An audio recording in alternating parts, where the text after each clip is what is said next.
Assalamualaikum warahmatullahi wabarakatuh. Hai teman-teman, hari ini kita akan belajar tema 1, selamatkan makhluk hidup, subtema 2, hewan sahabatku, pembelajaran 6. Mari kita belajar dengan penuh semangat. Kamu sudah belajar tentang hewan selama 1 minggu ini, selama pembelajaran subtema 2 ini. Kamu sudah tahu bagaimana hewan itu berkembang biak dan jenis hewan yang hidup di negara-negara ASEAN. Sangat menarik bukan adik-adik? Nah, kita akan lanjutkan pembelajarannya. Tahukah kamu tentang kelelawar? Ayo kita pelajari tentang kelelawar. Nah, di sini ada informasi mengenai hewan kelelawar. Hewan ini memiliki fakta yang menarik loh adik-adik. Kelelawar ini memiliki indera pendengaran yang sangat baik dan lebih baik daripada manusia. Berikut ini fakta-fakta tentang kelelawar. Yang pertama, kelelawar ini merupakan hewan mamalia atau hewan menyusui. Yang kedua, tubuh kelelawar ini sangat bersih loh adik-adik. Yang ketiga, faktanya kelelawar itu mempunyai 1 anak dalam 1 tahun. Kelelawar bisa hidup 20-30 tahun. Lama sekali ya adik-adik ya. Nah, kelelawar itu berperan besar dalam penyebaran dan penyerbukan tanaman. Kotoran kelelawar yang menempel pada gua justru akan melestarikan ekosistem, karena pada kotoran tersebut beberapa bakteri dan organisme lain menggantungkan hidupnya. Jadi adik-adik, kalau kalian pergi ke sebuah gua nih dan di situ ada kelelawar, pasti baunya itu tidak enak. Jadi bau kotoran kelelawar. Tetapi di situ kotoran kelelawar itu ternyata melestarikan ekosistem, karena ada beberapa bakteri dan organisme itu yang menggantungkan hidupnya pada kotoran kelelawar. Kelelawar itu tidur di siang hari dan mencari makan di malam hari. Maka kelelawar ini bisa disebut dengan hewan nokturnal atau hewan yang keluar di malam hari. Itu tadi tentang kelelawar. Lalu apakah kalian tahu tentang hiu gergaji? Kita cari tahu tentang hiu gergaji. Nah, di sini ada gambar hiu gergaji. Lihat pada mulutnya itu berbentuk seperti gergaji yang digunakan oleh tukang bangunan adik-adik. Maka disebut hiu gergaji. Nah, hiu gergaji hidup di Danau Sentani. Hiu gergaji dikenal dengan nama pari atau hiu sentani karena memang hidup di Danau Sentani di daerah Papua. Hiu gergaji ini menggunakan giginya yang berjumlah 14 hingga 22 gigi gergaji. Ia menggunakan giginya ini untuk mencari makan dan pertahanan diri. Jadi untuk bertahan dari musuhnya, dia menggunakan senjatanya yang berupa gigi gergaji. Tubuhnya itu berwarna keabu-abuan dan ramping. Ia dapat berenang dengan cepat. Nah, ini informasi mengenai hiu gergaji. Dari bacaan ini itu terdiri dari 2 paragraf. Paragraf yang pertama, kita akan mencari tahu ide pokok dan kesimpulan dari masing-masing paragraf. Hiu gergaji hidup di Danau Sentani. Hiu gergaji dikenal dengan nama pari atau hiu sentani karena memang hidup di Danau Sentani, Papua. Maka ide pokoknya di sini adalah asal dari hiu gergaji. Nah, setelah itu baru dijelaskan tuh di situ asal hiu gergaji dari mana dan mengapa disebut hiu gergaji sentani. Kesimpulannya adalah hiu gergaji itu berasal dari Danau Sentani, Papua.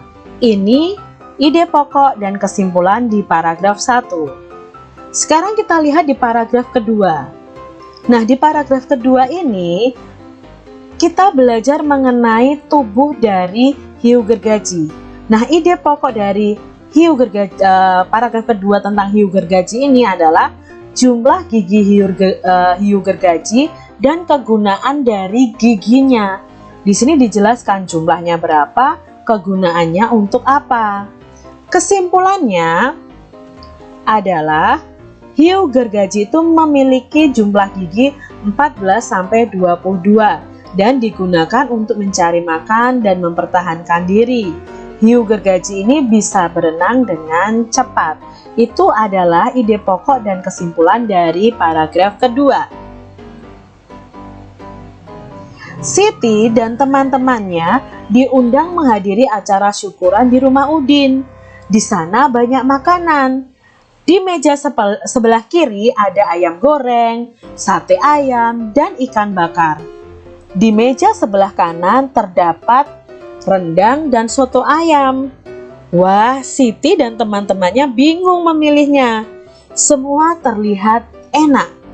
Benny mulai berjalan mengambil 10 tusuk sate ayam, 2 rendang, dan sepotong ikan bakar.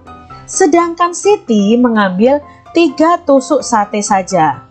Edo mengingatkan Benny agar mengambil makanan secukupnya saja. Dari bacaan tersebut, apa pendapatmu tentang sikap Benny, adik-adik? Ya, Benny terlalu serakah ya mengambil banyak makanan dan belum tentu nanti bisa habis dimakan oleh Benny. Ya, dia mengambil makanan yang banyak, kalau nanti tidak habis dibuang akan mubazir, adik-adik. Apa pendapatmu tentang Siti yang mengambil makanan sesuai kebutuhannya? Ya, sikap Siti ini baik ya. Dia mengambil makanan sesuai dengan kebutuhannya, sehingga nanti dia tidak akan membuang-buang makanan. Apa pendapatmu tentang Edo? Nah, Edo tadi berani menegur Benny. Jadi, pendapat Kak Citra untuk si Edo ini, dia baik dan berani menegur temannya supaya temannya tahu apa kesalahannya.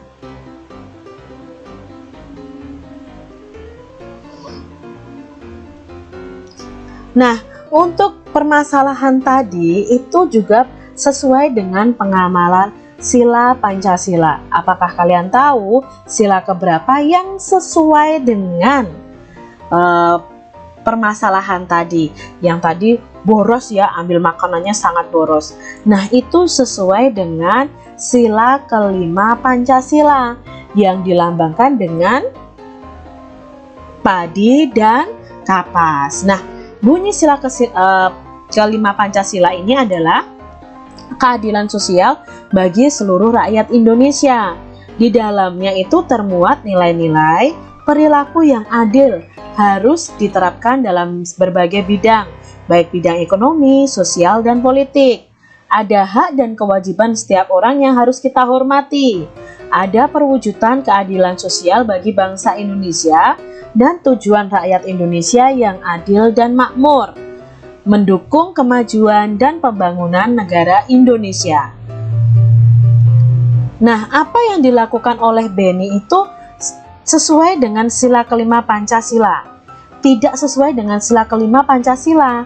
Benny melakukan pemborosan dan hal tersebut tidak baik bagi lingkungan dan keberlangsungan hidup orang banyak.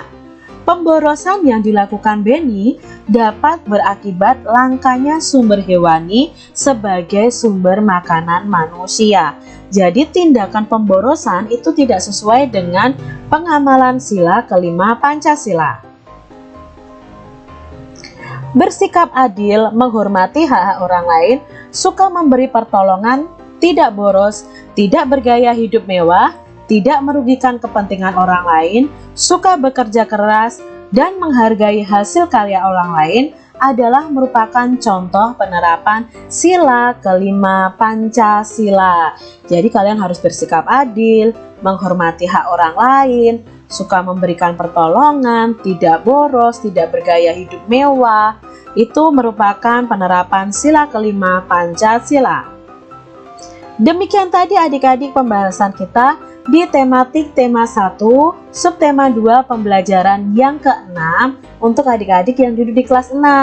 Semoga pembelajaran ini bermanfaat ya untuk adik-adik semuanya.